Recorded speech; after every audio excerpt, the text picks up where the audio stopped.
Good morning, dear students. Today we are going to start the principles of ultraviolet spectroscopy. So, what are the principles are there? Generally, emission spectroscopy, absorption spectroscopy. There are the two types, depend upon the radiations. Mean electromagnetic radiation. Already we have seen in the IR spectra. The radiation, electromagnetic radiations. So actually principles are what? They are the generally measurement depend upon the sample containing the atoms, molecules. Okay, the sample when absorb the radiation or emit the radiation depend upon the spectrophotometer. That is the instrument design. So that instrument to measure the our principles. What are that? So generally two types are there: absorption spectroscopy and emission spectroscopy. In the analytical techniques which concern with the measurement of absorption of electromagnetic radiation, generally ultraviolet is having some nanometers and visible is having some nanometers. I mean that 185 to 400 nanometers belongs to UV and 400 to 800 nanometers belongs to visible. Visible mean VIBGR, violet to red. That is about the absorption spectroscopy. Absorption means when the sample absorbs the radiation at what type of nanometer, at the wavelength is what? That is at 185 to 400 nanometers. Then it measures. The vibration takes place. Mean when take the absorption, mean taking the energy. And second one is the emission spectroscopy. When the radiation is emitted from the sample, the atoms or molecules having the sample that are emitted the radiations, mean dispersion is measured. The amount of dispersed is measured, amount of is emitted. So that is in the mass spectroscopy. Only absorption spectroscopy, the absorption energy mean in UV and emitted mean mass. But now we are going to study the only absorption spectroscopy. So what is that?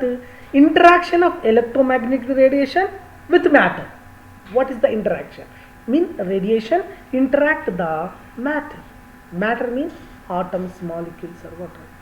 Electromagnetic radiation that's coming from the sun or producing by the instrument. And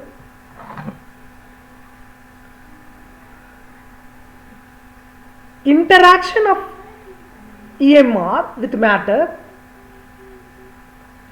that depend upon the energy levels.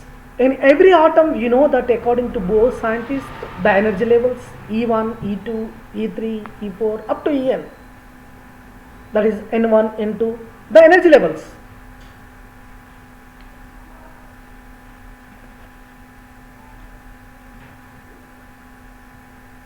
Energy levels. Okay.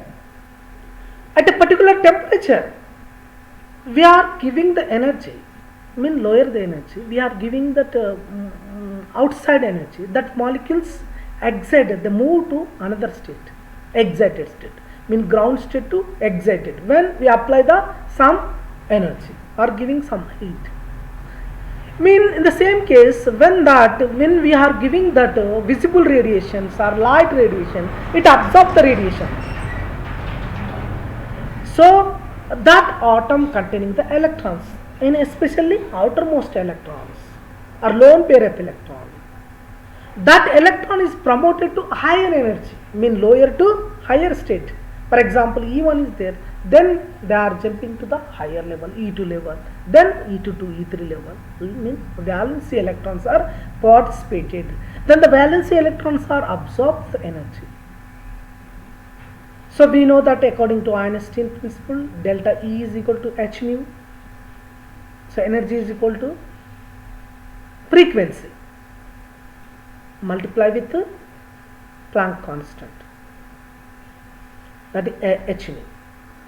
So when delta E is equal to h nu, when the frequency, the observed the radiation, that up to we don't know, that En mean higher to higher minus lower, mean En minus E0, E0 to En, E0, E1, E2, E3 up to En, then height higher minus lower. Then delta E is equal to 35 to 71 kilocalories of energy.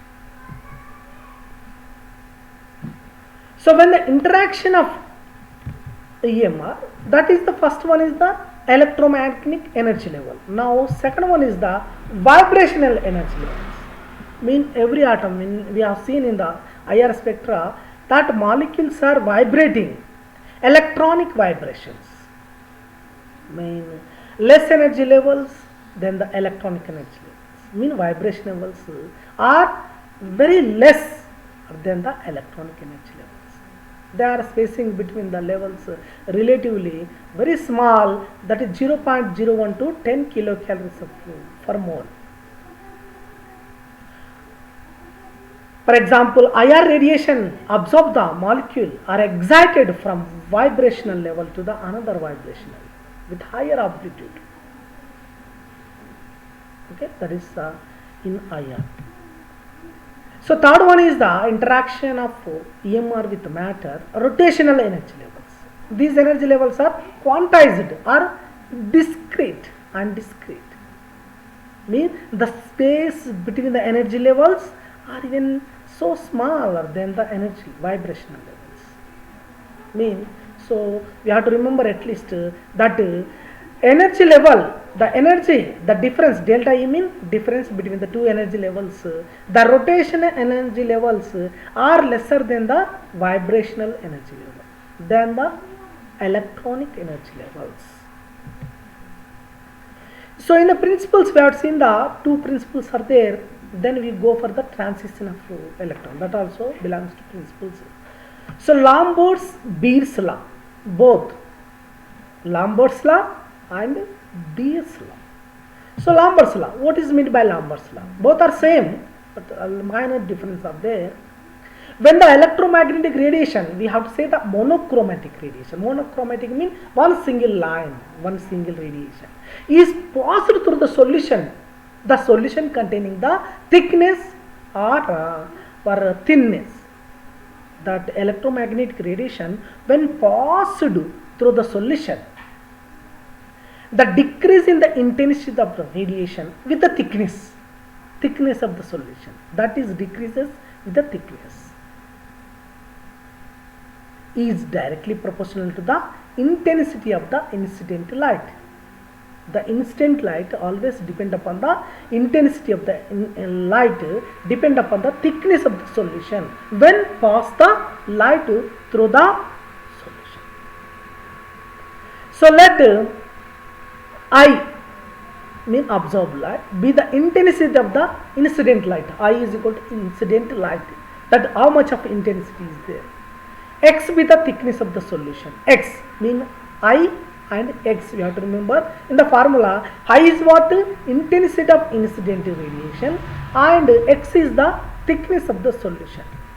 Then minus dou I by dou X is directly proportional to I. I mean intensity of the light. X mean what? That is the thickness of the solution. So now you remove the proportional constant. So what happened? Minus dou I by dou X equal to Ki. K is the proportionality constant. That is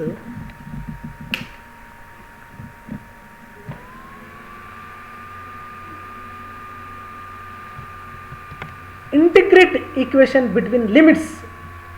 The I is equal to I0 at X is equal to 0 and I is equal to I at X is equal to 1. We get to final equation ln into I by I0 is equal to minus Ki. This is the Lambert's law. And 2.3, we know in thermochemistry 2.303 log I by I0 is equal to minus Ki log I by I0 is equal to minus K by 2.303 into L. So what are that? Log I0 by I equal to A, that is the absorb the radiation by the matter, atoms or electrons, and K by 2.303 is equal to E, that is the absorption coefficient. So now this is the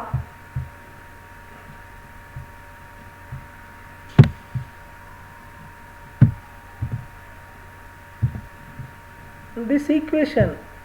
What happened?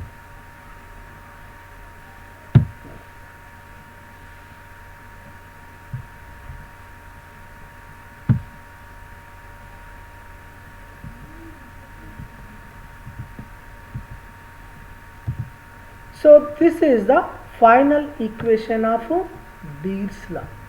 A is equal to EL. This is the Lambert's law. So final equation. So you have to derive that A is equal to EL. A is equal to I0 by I and E is equal to K by 2.303, that is E. So into L, this one into L. So this is about the Lambert's law. Now Beer's law. So Beer's law is the same. When the light energy or radiation is passed through the solution, the decrease in the intensity of the radiation with the thickness of the solution, that is directly proportional to the intensity of the incident light. The same way, that is a Beer's and Lambert's law are same. But here what is the difference? The constant of the solution. Here also that I be the intensity of the incident radiation, X be the thickness of the solution, both. But C be the concentration of the solution. Then dou I by dou X is directly proportional to Ci. So means C is the concentration into intensity. This is the concentration, C is the concentration, and X is the thickness of the solution, and I is the absorbance of the radiation, incident radiation. So here di by dx is equal to, you have to remove the proportional constant by k into Cl. That integrate equation mean that I is equal to I0 at X is equal to 0 and I is equal to I at X is equal to 1. So we get ln I by I0 equal to minus KCl. K is the proportional to constant. Now, so what is the Beer's law? A is equal to ECl. Lambert's law, A is equal to EL. Only C is the difference, minor difference. That is 2.303 log I0 by I is equal to KCl. Log I0 by I is equal to K by 2.303 Cl. Where log I0 by I is equal to A, that is the absorbency. Mean absorbency, you know the absorbency. K by 2.303 is equal to E, that is a molar extinction coefficient.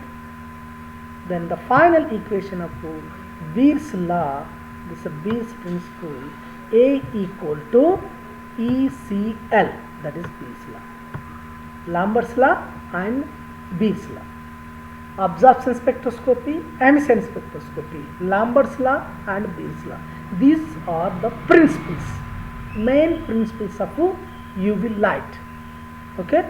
So what are the principles of UV light mean? You have to write the first absorption spectra, emission spectra, then Lambert's law, then Beer's law.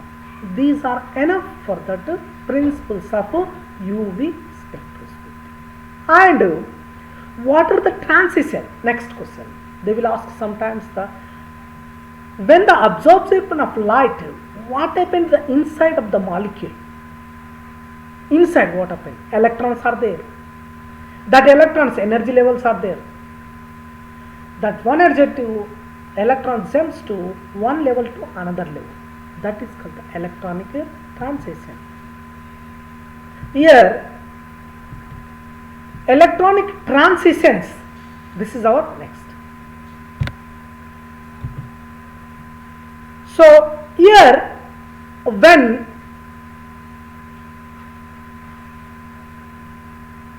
here n electrons are there, pi electrons are there, pi star electrons, sigma star electrons are there. So sigma already we know in the molecular orbital, that is the bonding electrons. N is the non-bonding electrons. Pi also bonding electrons because the sidewise overlap. Bonding. Sigma is bonding and pi also bonding, but N is the non-bonding electron. And pi star and sigma stars are anti-bonding. Here, when energy taking, whenever the absorption of the molecule, the radiation entered into the thickness of the solution, mean we have to take the sample in a test tube, dissolve in the water molecule, in the water or any chemical, then keep it in the machine, then the radiation pass through the solution. So depend upon the thickness I0 by I, we know that is directly proportional to intensity I.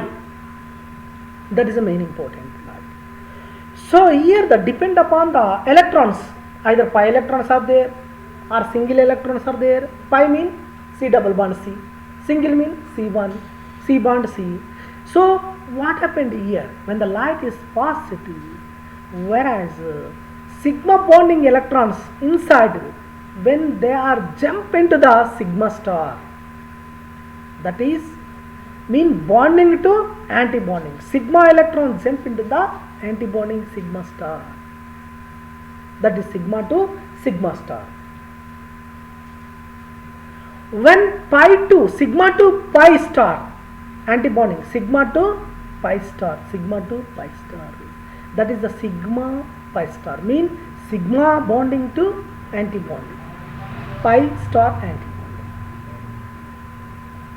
And when the pi bonding jump into the sigma star anti-bonding, mean pi to sigma star, like that n to sigma, non-bonding to anti-bonding.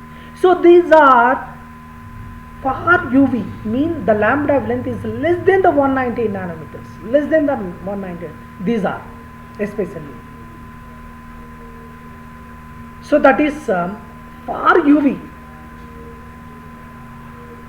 And n to pi star and pi to pi star. N to pi star means non-bonding to anti-bonding, and pi to pi star bonding mean bonding to anti-bonding. That is UV and visible when the absorption takes place. Okay.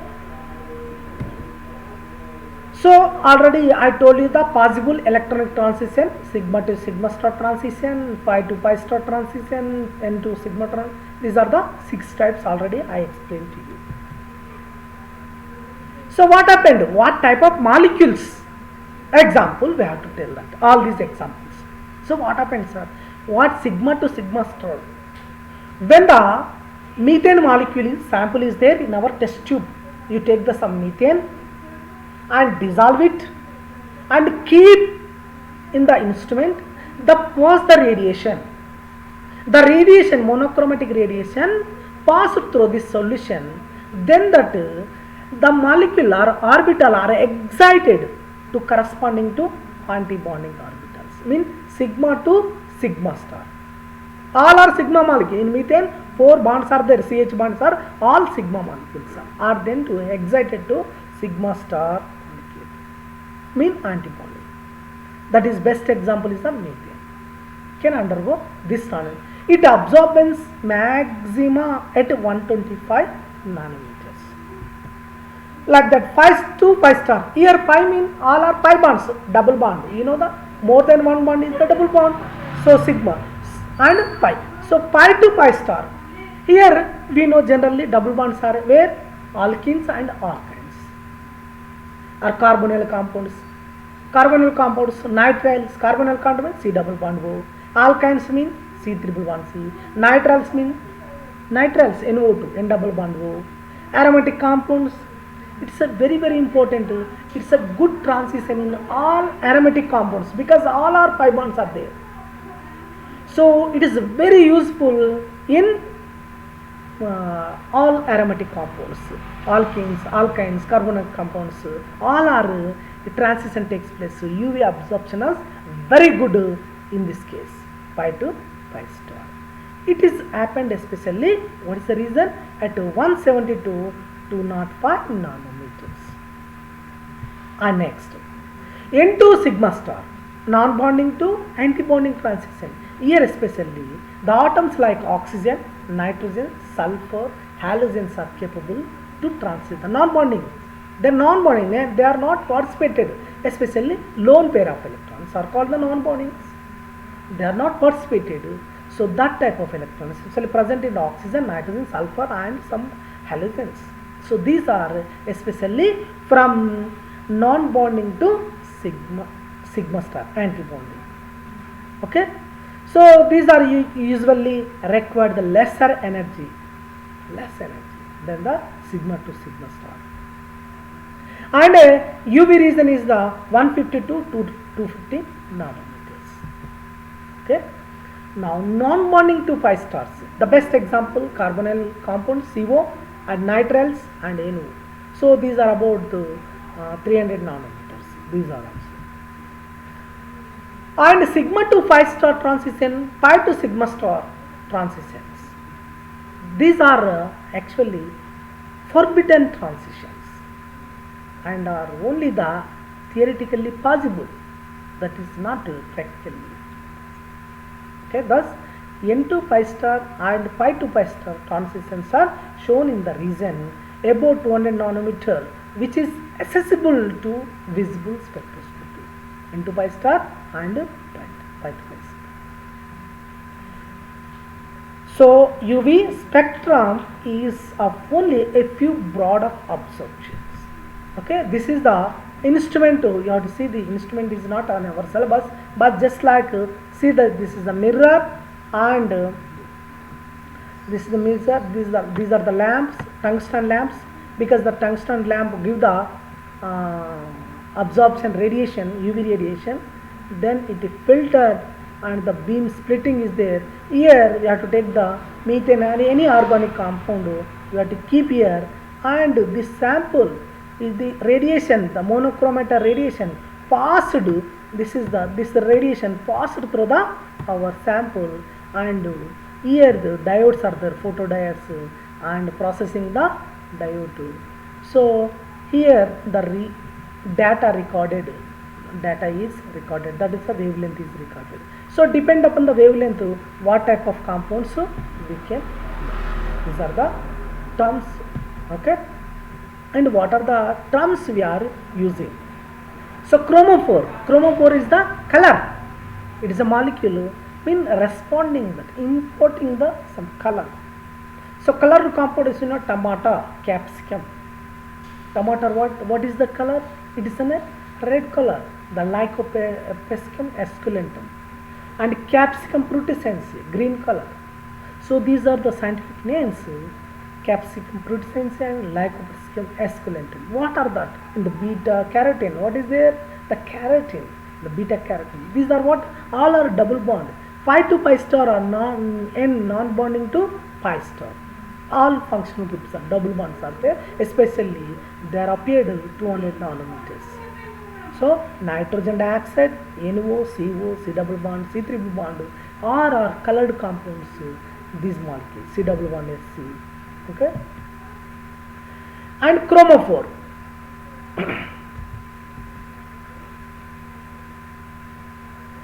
Non-conjugated alkenes, conjugated and non-conjugated. There are the two types. Conjugated means non-conjugated. Conjugated means one double bond, one single bond, one double bond. These are the conjugated. Non-conjugated alkenes mean double bond and single bond, single bond, single bond, again double bond. So these are the non-conjugated. They are not systematic. In beta carotene it is systematic. Lycopene, that is all systematic. Single bond, double bond, single bond, double bond. These are called the conjugated.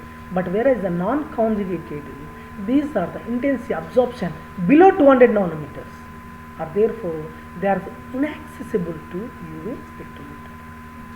Like carbonyl compounds give a weak absorption. They are C double bond. It is a CH3 CO CH3. Mean what is that? CH3 CH2 CH2 CO CH3. Mean it is a non-conjugated. That is the reason we are 200 to 300 nanometers. Reason they are very weak. See, for example, acetone CH3 CO. Maximum 279. Its lambda max is the acetone ketone. And the cyclohexane. This is called the cyclohexane. This is the cyclohexane. Cyclic compound 1, 2, 3, 4, 5, 6 and C double bond cyclohexane. This is the CH3CO. It is an acetone molecule. So what is the difference between here CO is there here? So little bit is because the cyclic form is the acyclic form, but keto are both same. So 279 is the CO and 291 cycloketo. When the double bond are conjugated, so it's a very good molecule, sir. That is the lambda maximum is shifted to longer wavelength. For example, 1 to 5 hexadiene has a 178 nanometers. 178 nanometers. 2,5 hexadiene, they are 227. See, single bond, double bond, single bond, double bond. So these are the what? Conjugated dienes. Conjugated dienes.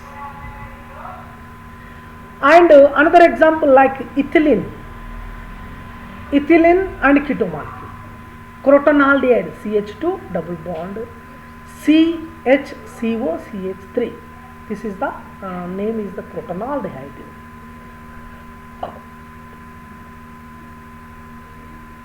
In ethylene is 171 and acetone. This ethylene, this is called the ethylene molecule CH2 CH. At 172 peaks will come at 171, and this keto is the 271. Two types of peaks will come.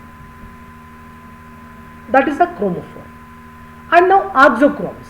So oxochrome is this. It is very good. It is also same here, just like functional groups attached to the molecule.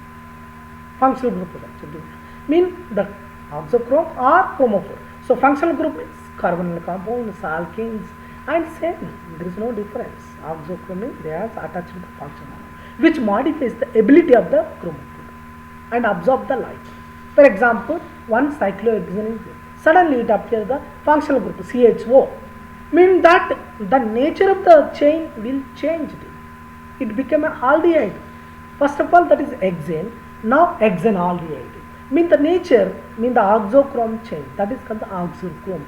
Mean chromophore. The chromophore absorb the light, altering the wavelength or intensity of the absorption. So oxochromes, especially benzene. See. So these are the functional groups are OH functional groups. This is the phenyl, you can say phenyl or benzene, 255 nanometers, and this is the phenol or what is that? Hydroxy benzene or just like phenol. This is phenyl, this is the phenol. OH is there, phenol. This is simple phenyl. Phenyl means benzene. Phenol is the OH. And this is the aniline. Aniline means NH2 functional group. So NH2 is present in the benzene and OH is one. So these are the oxochromes. Presence of functional group on carbon. So already benzene containing the double bond, that is the 255 nanometers. When OH group attached to the molecule, that will change, increase in the lambda max value 270. And if amine is there, triple bond, that is the then increase a little bit more, 270 to 280. So these are the absorption intensity shifts. Now we can see the intensity shifts. That just remember this the shifts, red shift and blue shift. So batochrome shift, ipsochromic shift, hyperchromic effect and hypochromic effect. The shift are there. So what is meant by bathochromic shift? It is called the red shift. We say the red shift. When the compounds shifts to longer wavelength, it is known as the bathochromic. Mean longer wavelength. The shift, the absorption, when the radiation is passed through the solution, the absorption is maximum, lambda maximum is higher wavelength. It shift, the compound shift to longer wavelength. It is called the bathochromic shift. Especially it is present in oxochrome compounds like OH, phenol, methoxy, nitro compounds. Okay, and for example, let's see this equation. So here the nitro compound is there, phenyl is there. So here alkaline media, so it will change into the OH2 media O minus. Mean alkaline media, para-nitrophenol shows the red shift because negatively charged oxygen delocalized then the unshaded pair of electrons. So this one is will get the 255 nanometers and it is the 265 nanometers. This is called the bathochromic shift. And hypochromic shift, when the absorption of a compound shifts to shorter wavelength. It is known as hypsochromic. Bathochromic is a longer wavelength, higher longer wavelength, shift the higher longer.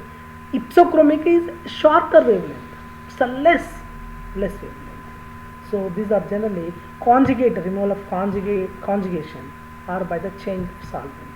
For example, this one, NH2, so NH3 Cl minus, acetic, aniline, so chlorides.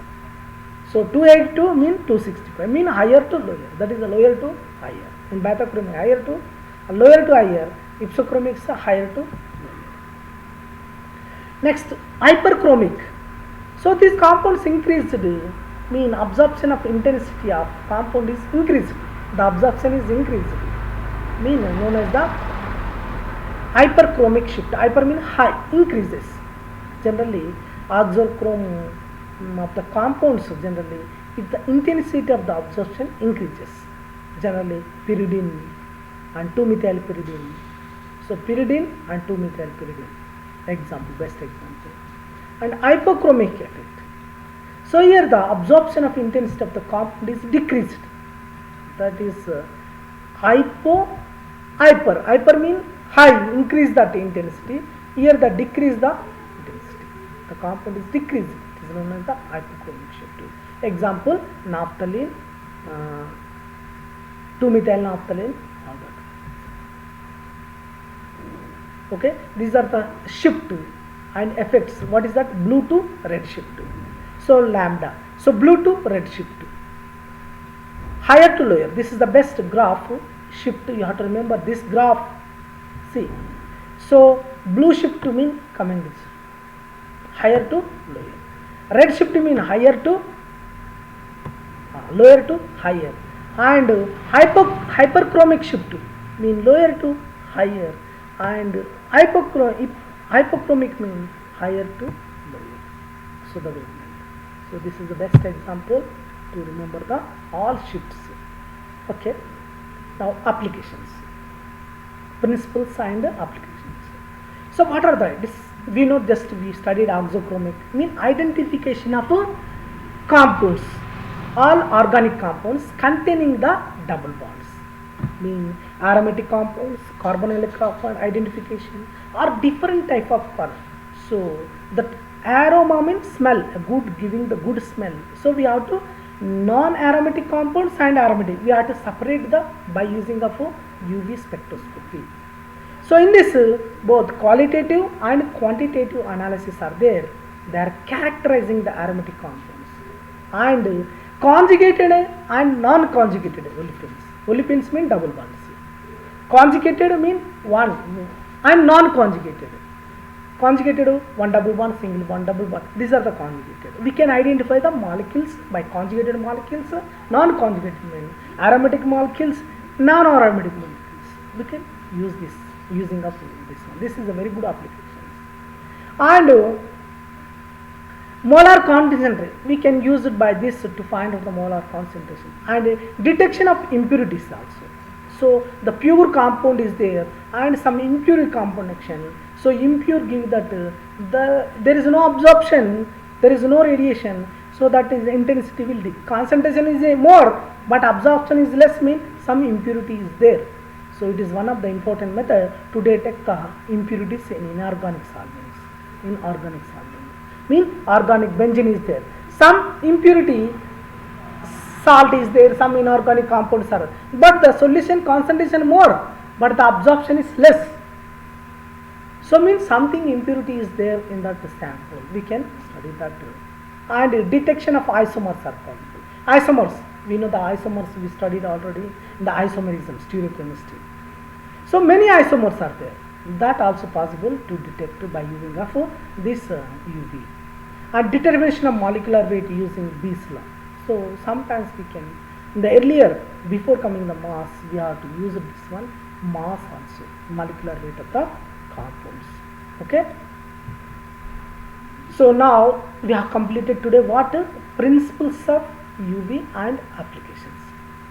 Principles mean two, absorption and absorption spectroscopy and emission spectroscopy. And two main principles are there, that is Lambert's law and Bees law. Then transitions, that is one question, principle one question, transition one question, and application. Three questions are possible to ask in this lesson.